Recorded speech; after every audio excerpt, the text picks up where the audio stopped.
लाजमी तौर पर क्या करेगा, अपनी हर बात की दलील देगा। ठीक, अपनी हर वैल्यू प्रोपोजिशन को साबित करेगा। अगर वो नहीं साबित कर पाए तो क्या होगा, हम बोलेंगे इसका आर्ग्यूमेंट फॉल्स है। ठीक है, और उससे क्या होगा, अगर अगर तो ब्रांड फेलिसी करे जा रहा है अपनी मार्केटिंग के अंदर, अपनी कम्युनिकेशन में फेलिसीज कर रहा है, दैट मीन उसकी हेल्थ इफेक्ट हो रही है। ठीक है sir. Getting my point? Yes sir. ठीक, अब देखते हैं फेलिसीज कौन कौन सी और किस किस तरीके से होती हैं। ये मैं अगेन रिपीट इसलिए कर रहा हूं क्योंकि ये बहुत अहम चीज है। ठीक है, अगर ये चीज आपको सही से समझ में नहीं आई तो ये जो है ना, आप ब्रांड की कम्युनिकेशन को अंडरस्टैंड नहीं कर पाएंगे, और आप क्या करेंगे, वही फैलेसी करेंगे जो आज आमना कर रही थी। बात तो कर रही हैं लेकिन दलील से बात नहीं कर रही। जब वो दलील नहीं दे पा रही, सही है, अगर सर एक्चुअली ये फैलेसी के पहले की रिसर्च है मेरी। ठीक है, आर्ग्यूमेंट तो आप देंगी ना, गलत आर्ग्यूमेंट देंगी या सही आर्ग्यूमेंट देंगी? आर्ग्यूमेंट तो होना चाहिए, आपकी बात में आर्ग्यूमेंट होगा, हर बात में आर्ग्यूमेंट होना लाजमी है। आए, देखें, सबसे फर्स्ट जो आर्ग्यूमेंट है वो क्या है, argument against the person ad hominem. ठीक है, an informal fallacy committed when rather than attacking the substance of same some position one attack the person of its advocate. कैसे, देखें, फिर से आपको वही, कल भी हम नई चीज देखी थी, आर्ग्यूमेंट अगेंस्ट स्पीकर। इसको जरा सेट कर दूं, अभी हम आपको वीडियो दिखाएंगे तो आप देखिएगा कि इसमें क्या होता है।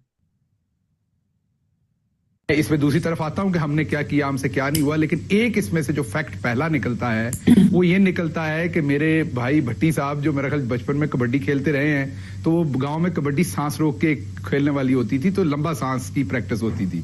तो इनकी खासी लंबे सांस की प्रैक्टिस है, उसके बावजूद इनका सांस टूट गया।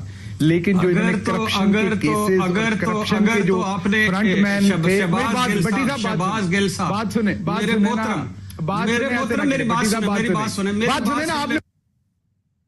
जी, अब्दुल्ला भाई क्या हुआ? सर क्या कह सकते हैं सर इसमें से? इसने क्या क्या गलती की? इसने उससे सवाल पूछा और ये इसके हम्म। ऊपर, इसने इसके ऊपर पर्सनल टारगेट शुरू कर दिया। अटैक करना शुरू कर दिया। सही, ब्रांड्स भी ऐसा करते हैं, आपको पता है। जी सर, ऐसे हैं वाकई, करते हैं ऐसे। ब्रांड्स किसी एक चीज को नेगेट करना शुरू कर देता है। क्या मतलब, हम बात कर रहे हैं, क्रिटिकली बात कर रहे हैं, यार आपके ब्रांड में ये नहीं है, फलाना नहीं है। वो बोलेंगे तूने कभी सूंघ, मतलब मैं एक सिनेरियो क्रिएट कर रहा हूँ। एक परफ्यूम है, ठीक है, ब्रांड का परफ्यूम है। ठीक है, एक बंदा आया, उसने उसको सूंघा, उसने बोला यार इसकी मुझे प्रोजेक्शन अच्छी नहीं लग रही है, लास्टिंग अच्छी नहीं लग रही, इस तरह की कोई इसने बात की। और मैं उसको बोला तूने कभी जिंदगी में कोई अच्छी खुशबू सूंघी ही नहीं है। सही, तो मैं उसको पर्सनल हो गया उससे। तो आपने आपने और ब्रांड भी इस तरीके से जो है ना, इस तरह की फैलिसीज करती हैं। सही है, और वो आपको बोलती हैं you never smell that that type of fragrance. और भाई तू एडवर्टीजमेंट में हाँ पर्सन सर, हो रहा है ऐसे। मुझसे। ठीक है, तो ये चीज इसमें दूसरी तरफ आगे देखिएगा, अपील टू फोर्स। अगर आपने हमारी प्रोडक्ट नहीं ली, ठीक है, तो आपकी जिंदगी खराब हो जाएगी, आपके रिश्तों में दरार आ जाएगी।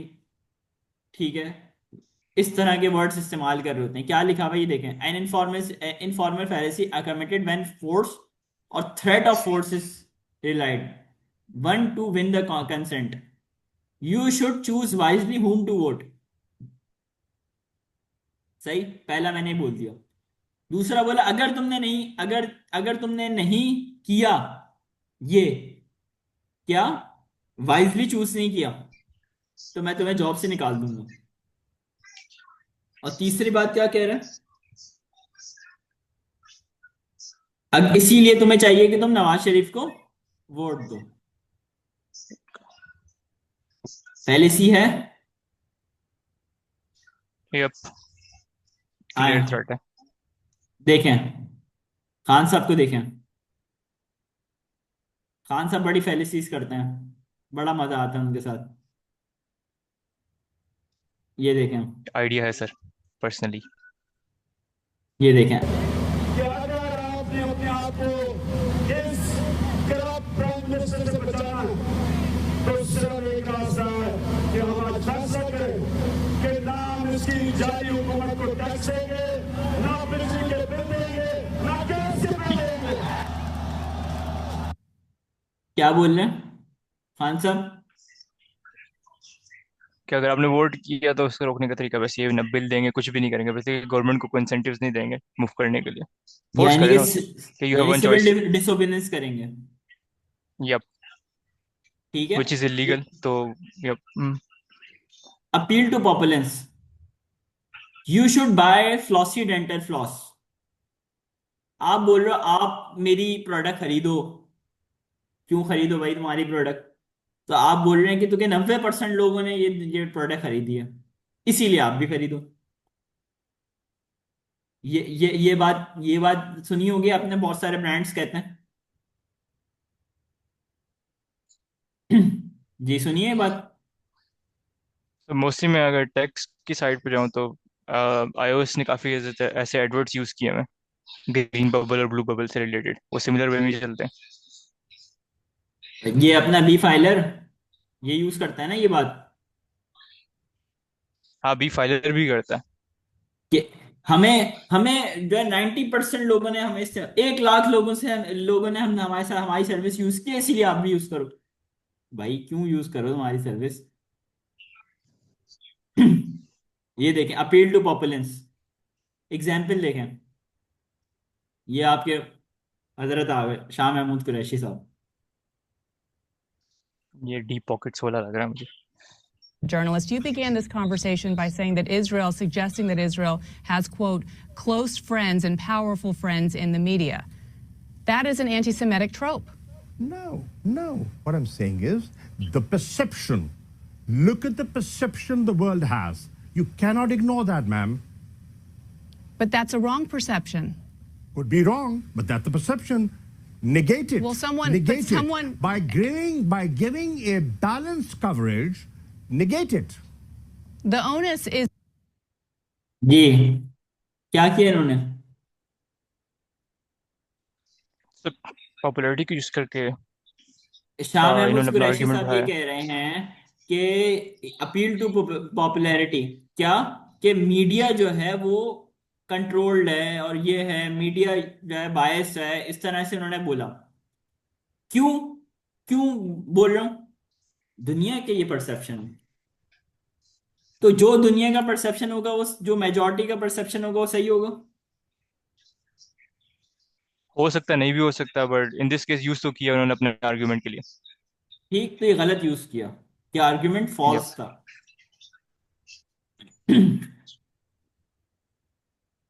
जी, appeal to emotion, you should find me not guilty, if I go to jail my children will starve, therefore you should find me not guilty.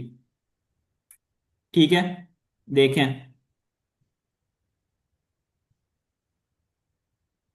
Appeal to emotion.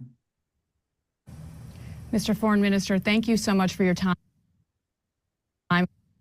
I would just ask you personally to please avoid using anti-Semitic tropes that you used at the beginning of our conversation. I think they are very. I have never been anti-Semitic, and I never will be.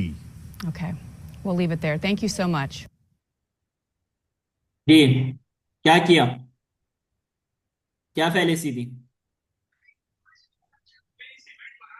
Sir, वो antisemitism के ऊपर उसने बात की, emotions को ट्रोप में फंसाने की कोशिश की इसने मीडिया पर्सन ने। शाह महमूद कुरैशी ने जो बात की थी वो अमेरिका के या फिर मीडिया को बोलने के लिए की थी, ये साहिबा अपने ऊपर ले गई और इमोशनल करने की या शुरू कर दी। ठीक है भाई, आपको थोड़ी बोला है, आपको कुछ भी बोल रहा है वो तो आप एंकर हो। ठीक है, वो तो अपना नजरिया दे रहा है, तो आप क्यों इमोशनल हो रही है उसमें? मिसिंग द पॉइंट सुनिएगा। Anytime soon. I am convinced the tide is turning. I am convinced the public pressure, the pressure of public opinion is mounting, and ceasefire is inevitable. Israel is losing out. They're losing the media war despite their connections. They are losing the media war. The tide is turning. What are their connections? Deep pockets. What does that mean? Well, they're very influential people. I mean, they control media. I mean, I would call that an anti-Semitic remark. Well, you see, the point is they have a lot of influence and they get a lot of coverage. Anytime soon. समझ आई बात? जी sir. क्या क्या बात समझ में आई? Sir उसने पहले तो ज्यूज के ऊपर अटैक करने की कोशिश करना शुरू कर दी कि your argument is anti semitic, जब उसको उसने पर्सनली अटैक ले लिया, ठीक है। उसके बाद उसने अपना आर्ग्यूमेंट चेंज करने की कोशिश की टू लाइक प्रूफ करने के लिए कि Jews have a lot of इसने दो आर्ग्यूमेंट्स दिए जो उनका आपस में कोई ताल्लुक नहीं था और कंक्लूजन से भी कोई ज्यादा ताल्लुक नहीं था, ठीक है। स्ट्रॉ मैन फैलेसी देखिएगा, ठीक है। Distorting an opponent's argument for the purpose of making it easier to object और मिसप्रेजेंटिंग। क्या मतलब? फैक्ट्री वर्कर्स ने बोला कि भाईजान हम एक पटिशन डाल रहे हैं कि यार हमारे पास हमारी वर्क प्लेस में वेंटिलेशन होनी चाहिए, ठीक है। और तो आपने उनको बोला कि एयर कंडीशन तो बहुत महंगा है, इसमें बहुत टाइम लगेगा, पैसे लगेंगे, इसलिए इसका कंक्लूजन क्या लिखा है इसकी वजह, इसलिए कि हम इसी वजह से हम लोग वर्कर्स को वेंटिलेशन नहीं देंगे। कोई बात तो बनता है? नहीं सर। देखें अब प्रैक्टिकल देखेंगे, प्रैक्टिकली ये गेम होता कैसे है कि इस वक्त पाकिस्तान और हिंदुस्तान फौज में अगर कोई कन्फ्रंटेशन हो तो उसमें एक न्यूक्लियर कॉनोटेशन भी है जो बहुत डेंजरस है दुनिया के लिए। तो इसलिए हमें ये कमाल की बात है, पाकिस्तान की सेना हमला करती है, भारत की सेना उसका जवाब देती है और अब फौरन न्यूक्लियर शब्द का इस्तेमाल कर देते हैं। लगता है ये न्यूक्लियर धमकी पाकिस्तान देता है इस उम्मीद में कि बाकी देश फौरन डर जाएंगे और हिंदुस्तान पे प्रेशर डालेंगे कि आप अपनी बंदूकों को शांत कर दीजिए। नॉर्थ कोरिया भी इसी तरीके से किया करता था। जी समझ आया?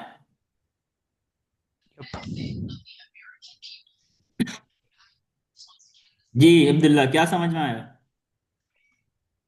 सर उसने पॉइंट कुछ और रेस किया और उसने सॉर्ट ऑफ आर्ग्यूमेंट अपना चेंज करके डायरेक्ट इनडायरेक्टली न्यूक्लियर थ्रेट भी देने की कोशिश की। तो बेसिकली वो डायरेक्ट उसका क्वेश्चन नहीं आंसर कर रहा था, वो उसको सॉर्ट ऑफ हुआ क्या कि मुशर्रफ साहब ने बोला कि देखो अगर पाकिस्तान और इंडिया की आपस में कोई दोनों फौज जो है वो न्यूक्लियर फौज है, अगर दोनों के आपस में कोई खड्डा होता है तो ये दो न्यूक्लियर पावर्स आपस में टकरा रही हैं, तो इससे दुनिया को बहुत खतरा हो। उसने ये बात बोली है और वो क्या बोल रहा है कि आप बात बात में न्यूक्लियर की धमकी देता। तो धमकी उसने कहाँ दी है? वो तो बोल रहा है भाई अगर होगा तो दोनों जो लोग हैं वो जो न्यूक्लियर पावर्ड है। सही? क्या पाकिस्तान भी नॉर्थ कोरिया हो रहा है जहां तक न्यूक्लियर? अच्छा इस कॉन्टेक्स्ट में बात कर रहा है। अच्छा distorting the opponent's argument with the intention to represent it to make it seem weaker, just like देखें खान साहब क्या करते हैं। पे बात करूंगी, आपको अंदाजा था कि आपका होमवर्क भी था, आपने उस तरह की तैयारी भी की थी जो कि आपने हमें उम्मीदें बहुत दिलाई थी पूरी कौम को। लेकिन पारस लोगों ने मुझे ये तो नहीं कहा था कि जिस दिन आप आएंगे एक स्विच ऑन करेंगे मुल्क ठीक हो जाएगा। फिर आपने कैबिनेट में यही बातें की थी ना कि मैं आते ही तब्दीली ले आऊंगा। और आते तब्दीली आई है। क्या? अब मैं आपको बताता हूँ। देखिए पहले तो चीज याद रखें कि आप 5 साल के लिए आते हैं। जब आप प्रॉमिस करते हैं ना कि मैं ये करूंगा तो लोगों को आप 5 साल की टर्म देते हैं कि 5 साल के बाद मैं ये करूंगा, तब जज करते हैं और तब आपको फैसला करते हैं अगले इलेक्शन में वोट देना ही नहीं। लेकिन अब मैं आपको बताऊं कि तब्दीली क्या आई है। पहली दफा पाकिस्तान की तारीख में जो बड़े बड़े नाम थे जिनको कोई हाथ नहीं लगा सकता था, वो जेलों के चक्कर लगा रहे हैं। और सारी जंग है कि इमरान खान इतना बुरा, इससे बुरा आदमी नहीं है। समझ आई बात? खान साहब ने क्या किया? उसका आर्ग्यूमेंट क्या था? तब्दीली। इन्होंने क्या शुरू किया? इन्होंने मिसरिप्रेजेंट करना शुरू कर दिया कि नहीं मेरा ये उस कॉमन सेंस की बात है, 5 साल के टर्म तक डिसाइड होती हैं ऐसी चीजें। फिर उसके बाद वो आर्गुमेंट को डायरेक्ट डिफरेंट शिफ्ट की तरफ लेके चले गए कि वो जेलों के चक्कर काट रहा। एग्जैक्टली। ये ऐसा पूछा ही नहीं था इससे।